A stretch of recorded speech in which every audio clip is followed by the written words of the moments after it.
নবব্যারাকপুর লোকসভা ভোটের আগে রাজ্য বাজেটে লক্ষ্মী ভাণ্ডারের ভাতা দ্বিগুণ করার কথা ঘোষণা করেন মুখ্যমন্ত্রী মমতা বন্দ্যোপাধ্যায়ের তৃণমূল সরকার। এবার সেই লক্ষ্মী ভাণ্ডারকে পাথেয় করেই ভোট বৈতরণী পারে অভিনব কৌশল নিল রাজ্যের শাসক দল তৃণমূল কংগ্রেস।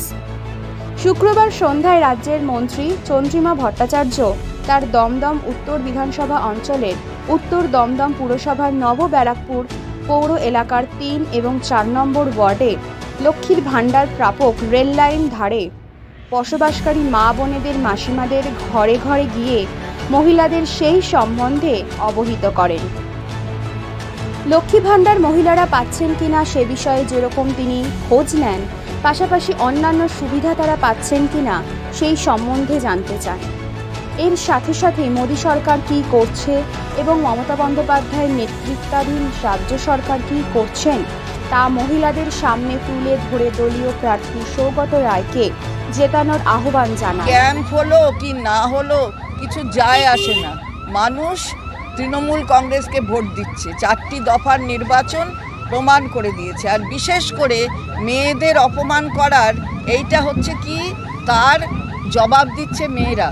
ভোটের টার্নআউট, মেয়েদের টার্নআউট হচ্ছে পুরুষের চেয়ে 10-12%, এমনকি 15% বেশি টার্নআউট। তো সেই জায়গায় দাঁড়িয়ে মেয়েরা এর উপযুক্ত জবাব দিচ্ছে।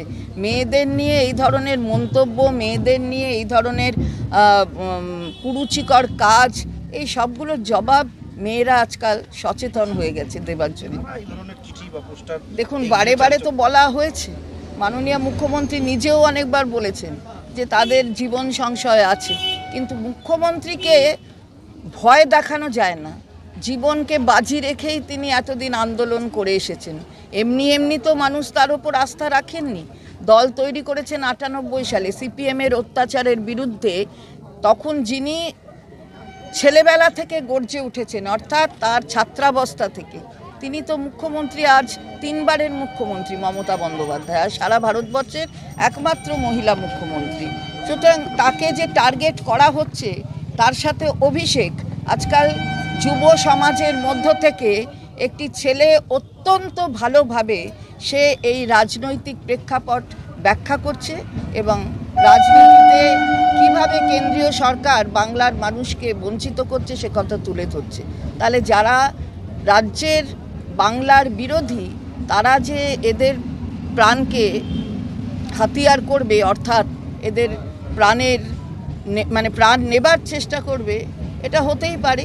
তবে যারা করেছে, বাংলার মানুষ এই সমস্ত চক্রকে মেনে নেয় না এবং আমরা ভয় পাই না। মাননীয় নেত্রীও এসব লিখে, পোস্টার লিখে ভয় পায় না, পোস্টার লিখে যে বাড়িতে থাকে।